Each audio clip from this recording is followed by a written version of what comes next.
So I'm making this video basically to do a review about keyboards, but specifically keyboards with no markings on the keys. You're probably here because you heard about the desk keyboard, which is, I'm guessing, a keyboard made in Germany. It's the most popular keyboard with blank keys. The only problem is it is a mechanical keyboard, so I believe it costs somewhere upwards of $120, $130. So this video is going to be specifically about budget keyboards where the keys have no markings. Before I get into this one I have in front of me, I want to talk about the only other option I found online for keyboards with no markings on their keys for less than $40.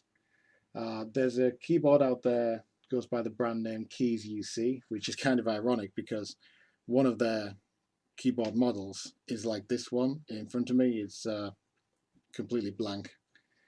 So the Keys UC keyboard, you seem to be able to pick it up for about somewhere between $30 and $40.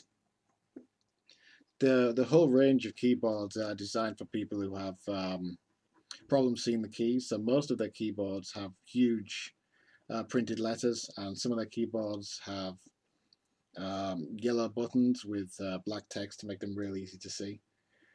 The blank version actually does come with the stickers, so which is always a bonus, but you don't really want to be messing around sticking stickers on your keys. That kind of defeats the object. It also has a few extra buttons along the top as well, like your internet browser button, play, volume up, mute, stuff like that. I chose not to go with that one because it did have a few bad reviews saying some of the keys didn't quite respond very well. So this is the keyboard I decided to go with. I want to break this review down into two separate parts. First of all, I want to talk about this specific keyboard, and I also want to talk about using a keyboard with blank keys in general. So this is the blank keyboard. I got this from Germany. Again, Germany must be real big on their blank keys. I got this from a website called, let me just look this up real quick. It was getdigital.de. Google Translate will translate everything for you. This was $40, including shipping to the USA. So I believe it's about $30 plus $10 shipping. I didn't have to pay any import fees or anything like that. And also, if you look hard enough online, you will actually find a $10 coupon for it, which will bring it down to $30, including shipping to the USA. And if you're in the UK or anywhere in Europe, that would be even cheaper. I'm just going to move the camera here so you can get a better look at it. As you can see, we have the European style enter key. I personally prefer it, comparing it to my Microsoft 600 keyboard back here. As you can see, it has a much smaller enter key. It does take a little getting used to. You do tend to hit this key instead of hitting enter with your pinky when you need to go over there. It also does have the smaller shift key over here. And again, sometimes you kind of hit between these two buttons when you're going to go for the shift. I do prefer the big enter key.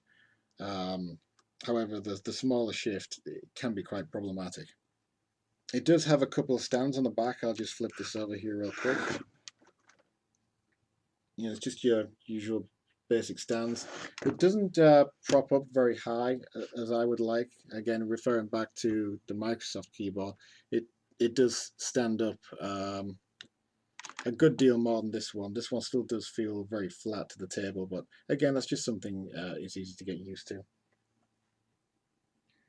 So my review for this keyboard, just as a keyboard, is it's generally kind of cheap. Like I said, the Microsoft behind here, that only cost me like $12, $13. This one cost, you know, almost 3 times as much.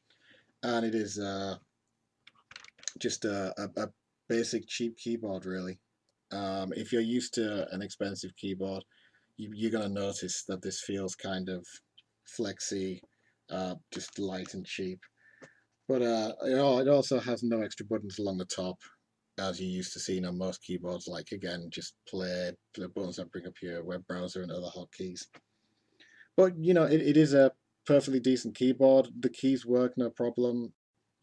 Okay, so the reason I decided to buy a keyboard with no markings was that I thought it'd be a great way to learn how to type properly rather than just mashing with your index fingers to get your fingers laid out on the home keys. And I figured because I couldn't look down and view the keys, I'd have to learn how to touch type properly. This is not the case. You still do look at the keyboard, and it's quite weird to say that even though there's no letters. You can still kind of visualize the letters in your mind because of the shape and the patterns of the keys. Like I know, two across from the cap locks is S. I know the very top left is Q, and the distances between the buttons is almost an inch. So it's real kind of easy just to look down and watch your fingers, and you just know where the letters are. It is actually a lot easier to type on than I expected. The problem is your typing isn't going to improve. You're still looking. You're still using the wrong fingers. Um, so if you're buying one of these to learn to touch type, it's completely the opposite of what you want to do. You want to stick to a regular keyboard so you can reference what keys you're pressing. This just makes it more difficult, and in the end, you just end up looking at the keyboard and typing regularly. To use, it's extremely annoying because you still will slip up on a few letters, and you just end up having to backspace off entire words and retype them. When you're looking for the function keys, that's not too much of a problem. But when you're looking for keys like the pound sign, the dollar sign, question marks, especially with the slightly different European layout of the keyboard, you just forget where the lesser used keys are. So basically, to sum up, again, this is the blank keyboard from getdigital. It's if you want to try a blank keyboard, I'd say either this or the Keys You See keyboard. Either of those two will be fine. If you decide you like it, you could always sell it on, like I plan to do with this, and then go and buy a more expensive mechanical keyboard with no markings. But again, I think the only reason anyone would want a keyboard with no markings is basically just for the novelty of it, just having it sat on your desk at work or your desk at home, and it's just kind of a bit of fun. But I don't really see much of a benefit of not having the keys marked. So thank you very much for watching. I'll try and keep this updated if it's a well-viewed video with the coupon for the $10 off, and I'll also post links to the other keyboard I mentioned earlier on in the video.